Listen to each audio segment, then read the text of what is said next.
Agama Islam dan Kristen sepakat ada 3 orang yang gak mungkin masuk surga. Di Al-Quran ada yang dibilang yang tidak masuk surga adalah orang yang berdosa. Ada hadisnya, di Alkitab ada ayatnya. Kedua yang masuk surga itu bencong. Kenapa bencongnya masuk surga? Karena menurut Al-Quran dan Alkitab di surganya ada salon. Jadi kalau bencong masuk surga mau apa di surga? Nya ada kerjaan yang sudah junior masuk. Yang ketiga yang masuk surga adalah lihat kiri kanan Anda. Adakah orang yang berbadan gemuk? Gode orang nado bilang. Ngana bilang pada dia masuk ngana. Kenapa orang gemuk nggak masuk surga? Karena Al-Quran dan Alkitab sepakat pintu surga itu sempit. Bakurus ngoni biar masuk.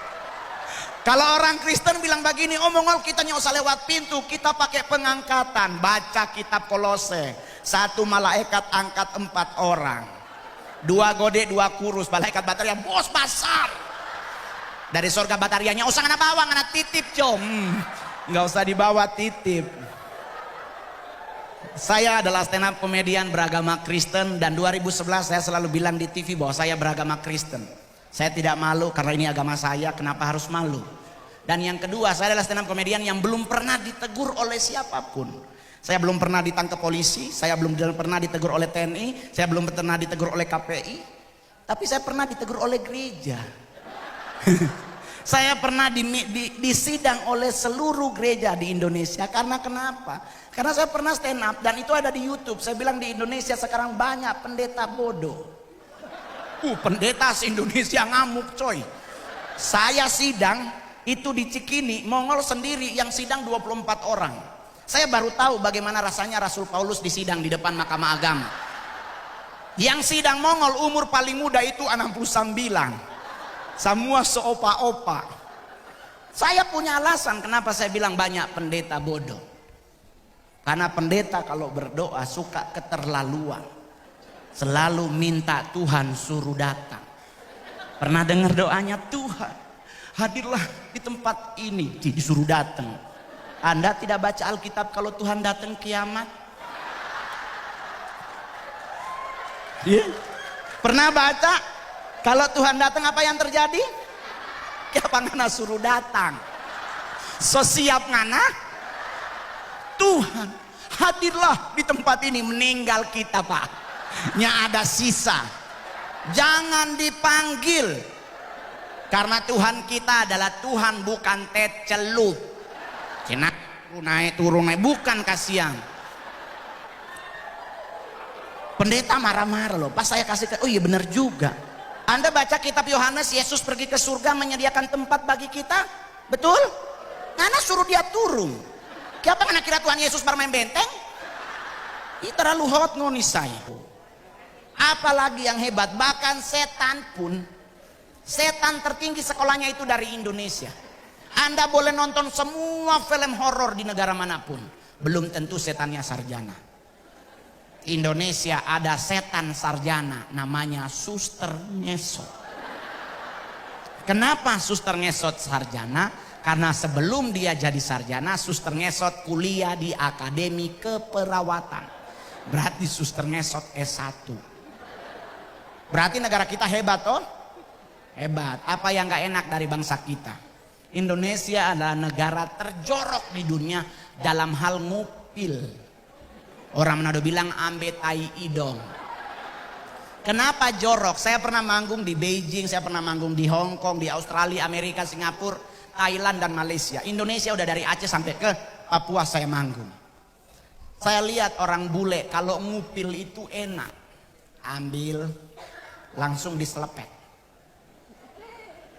Enak orang bule. Indonesia beda. Ambil dia goyang. Kenapa harus dipelintir? Kenapa nggak langsung begini? Enggak, dia aja goyang begini. Di mana letak joroknya? Buangnya. Bule diselepet, kita selalu dititip. Di mana aja, di daun, di lift, di DPI tang dia bagi set. Kadang baju temen jorok loh coy. Apalagi Indonesia yang jeleknya, Indonesia adalah negara terkepo di dunia. Rasa pingin tahu bangsa Indonesia luar biasa. Terakhir kasus bom di Sarina. Sebelumnya ada bom di Paris. Bom meledak, Paris kosong. Indonesia tabu bale. Bom meledak 10 menit ngumpul orang di Sarina. Lagi tembak-tembakan bukan tiara, bahwa siapa itu ya? Polisi lagi nahan ini, ada mobil tuh, polisi lagi tembak-tembakan sama teroris, keluar lewat apa tuh? Tukang sate. Lu bayangin lagi ada teroris dia jualan sate. Hebat negara kita. Indonesia negara yang nggak boleh dengar orang kentut. Serius coy, orang bule mah nyantai, orang bunyi-bunyi aja, kita nggak boleh. Ada orang yang bunyi put, kita di luar, siapa itu? Nggak pergi, ditungguin sambil cuci tangan. Orangnya keluar, kita ngomong, oh elu. Ini kenapa sih dia yang kentut, kita yang ribet? Ini kan aneh. Indonesia kedua dinyatakan sebagai negara penghasil lagu anak kecil terbodoh terbanyak di dunia. Anda tahu lagu anak kecil paling bodoh pertama lagu apa? Burung kutilang. Di pucuk pohon cemara burung kutilang berbunyi, bersiul-siul sepanjang hari. Nyanyi sama-sama yuk. Dengan tak jemu-jemu mengangguk-angguk sambil Saya beli tuh burung bos. Gue penasaran sama burung kutilang, serius. Mongol beli pelihara 2 tahun gak pernah bunyi trilili. Nggak pernah lagu bekeng bodok patorang, beneran. Burung kutilang nggak bersiul-siul sepanjang hari bos, dia sehari bersiul-siul kali. Jadi kalau dia bersiul-siul sepanjang hari, ini burungnya bernapas. Serius. Lagu anak kecil terbodoh kedua adalah menanam jagung. Kita nyanyi sama-sama, cangkul, cangkul, cangkul yang menanam. Saya udah nanya sama petani se-Indonesia bagaimana cara menanam jagung. Ternyata nggak dicangkul pak, cuman pakai kayu. Kenapa harus cangkul? Udah begitu cangkul yang, coy kalau terlalu dalam mati tuh bibit. Ngana ini nanam jagung apa nanam jenazah sih sebenarnya? Ini kan aneh. Ada lagi lagu bintang kecil. Bintang kecil di langit yang keluar abis acara, lihat ke atas. Itu langit biru apa hitam? Hitam. Saya di depan presiden, saya pernah stand up waktu masih zaman Pak SBY. Saya nanya lagu Balonku ada 5. Warna pertama warna apa? Merah. Merah kuning kelabu, merah muda dan selimai. Masih ada 1 warna lagi yang belum. Warna hijau. Berarti balonku ada 6 apa ada 5? Ini yang bodong anak apa kita? Balonku ada 5 itu warnanya ada 5 enggak 6. Warna pertama warna apa? Hijau. Bukan merah. Yang bikin lagu Balonku ada 5 itu warna pertama hijau. Bintang kecil di langit yang tinggi, bukan di langit yang biru. Buta warna kalau mana bilang itu biru. Balonku ada 5 warna pertama adalah hijau. Tetapi kenapa nih boleh dinyanyikan oleh anak kecil? Efek sampingnya. Meletus balon hijau dor hatiku. Bayangkan anak umur 5 tahun, cuman gara-gara balon hijau meledus, hatinya kacau. Udah Tuhan nih, kenapa nggak beli ulang? Kenapa harus galau? Cuman gara-gara balon. Dan kita sebagai kerukunan keluarga Kawanua Jawa Timur harus mendukung program pemerintah yang namanya menukar kembali tabung gas 3 kilo. Karena menurut penelitian tabung gas 3 kilo gampang meledak. Kenapa beliau gampang meledak? Karena warnanya hijau. Jadi kalau di rumah ada tabung gas 3 kilo, pindah ke warna pink. Nih, takutnya dia bus meninggal. Yang penting santai. Saya udah mau tutup aja karena kasihan makanan so dingin. Orang Manado Pak, saya boleh jujur, kami kelemahannya Manado Pak, makanan. Pokoknya orang Manado kalau selia makanan leher sebagaram. Dan memang kami orang Manado adalah provinsi yang tidak diundang oleh Tuhan Yesus di saat dia memberi makan buat 5.000 orang. Karena 4 suku yang luar biasa, ada Manado, Ambon, Batak, dan Papua. Kami punya satu konsep yang sama, habis makan babungkus. Jadi buat panitia, buat nyari tahu, saudara coba cek tas semua yang hadir, pasti ada kresek di dalam. Alasan for smokol besok dah. Sudah. Yang penting apapun bentuknya, saya sangat mendukung kegiatan seperti ini. Sebagai warga para kita perantau yang ada di Jawa Timur, dimanapun Anda berada, hindari yang namanya narkoba. Buat anak-anak muda, jangan pernah menggunakan narkoba, karena narkoba bukan sebuah solusi buat hidup kita, tetapi narkoba membuat hidup kita jadi nggak nyaman. Saya nggak pernah jadi duta narkoba, tetapi saya selalu concern dengan hal yang sama, hindari narkoba. Karena kalau Anda kedapatan lebih dari 1 ons, udah meninggal. Jadi orang nanya lebih bagus bagaimana? Bekeng jotinutuan.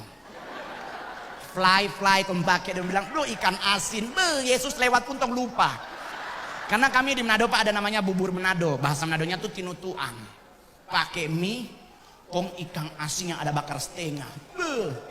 Tetangga langsung lewat, boleh meminta? Orang Manado memang selalu begitu kata. Itu yang membuat orang Manado tuh hebat. Menolong orang di Manado tuh luar biasa. Tapi orang Manado kalau meminta memang bikin memang keterlaluan. Orang Manado kalau minta Pak, Bapak di sorga semua dia minta. Shalom. Shalom ke apa Ci? Aduh napa kita lupa ke pasar mau tanya kasihan ada rica? Oh ada, kalau ada yang tomat yang bawang lene. Yuh minta cabe Pak sama tomat sama bawang. Ini lu mau minta apa? Bilang aja kalau mau bikin dabu-dabu. Boleh minta rica kalau ada tomat yang bawang le. Ini tuh Manado. Tapi provinsi kami sampai sekarang Pak adalah salah satu provinsi terkondusif di Indonesia. Di Manado nggak pernah ada kerusuhan agama. Karena kami di Manado diajarkan di gereja-gereja bahwa Islam dan Kristen itu abang ade. Karena dari satu keturunan Nabi, kalau orang Kristen bilang Abraham, orang Islam bilang Ibrahim. Punya anak 2, yang satu namanya Ishak, yang satu Ismail. Orang jalurnya Ishak, Islam jalurnya Ismail. Satu papa beda mama, menurut orang Manado itu kakak adik. Oleh sebab itu jangan bakalai. Ya toh?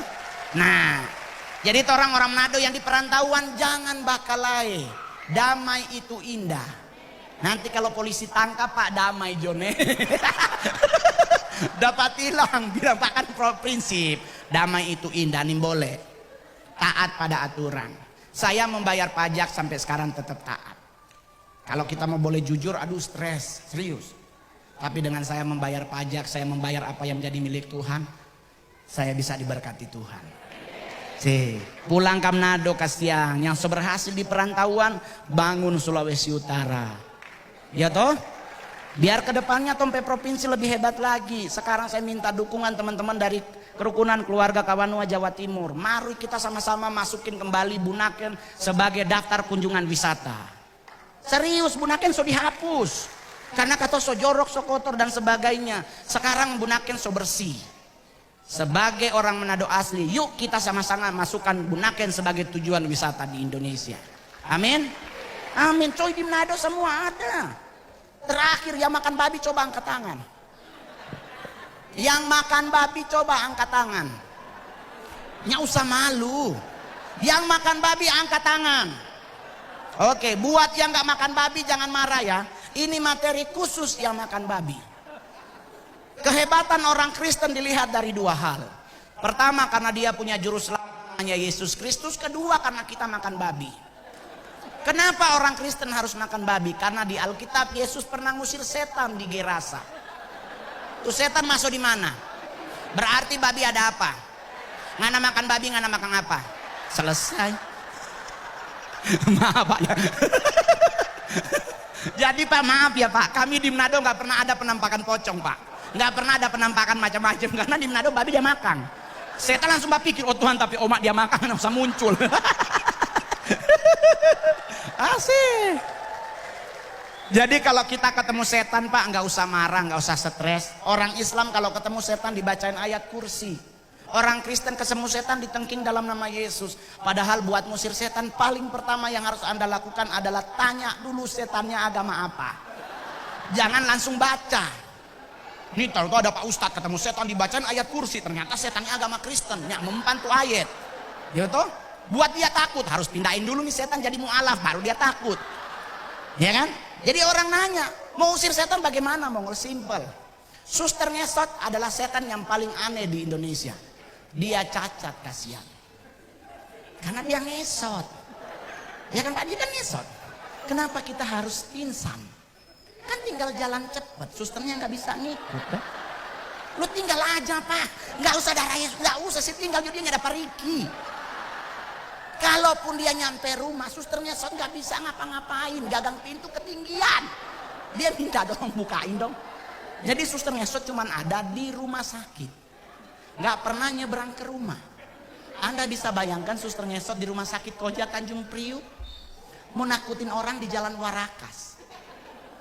So keluar rumah sakit dia lagi ngesot. Saya goblok ada kontainer dia balik lagi. Dia mau ngesot lagi kontainer lagi. Sampai subuhnya lewat-lewat. Nyampe di Warakas di rumah orang nggak nakutin bos. Paling dia minta betadin. Kenapa? Paku, beling, paku. Karena kan jalan Indonesia kan penuh dengan beling. Pocong Pak. Kalau ada di Malang pocong muncul, gak usah dibacain ayat kursi atau ayat Alkitab. Kenapa? Karena pocong itu telinganya kiri dan kanan ada kapas. Jadi dia gak denger. Ada kapas di dalam. So itu pocongnya pernah teriak panas-panas, dia kan santai. Karena dia gak denger. Apa yang ditakuti oleh pocong? Portal. Sepinggang aduh, pocong nggak bisa lewat, terlalu tinggi dok. Dia pulang teman-teman. Jadi santai. Sudah ya, makin mahal soalnya. Makin mahal kalau undang Pak Mongol.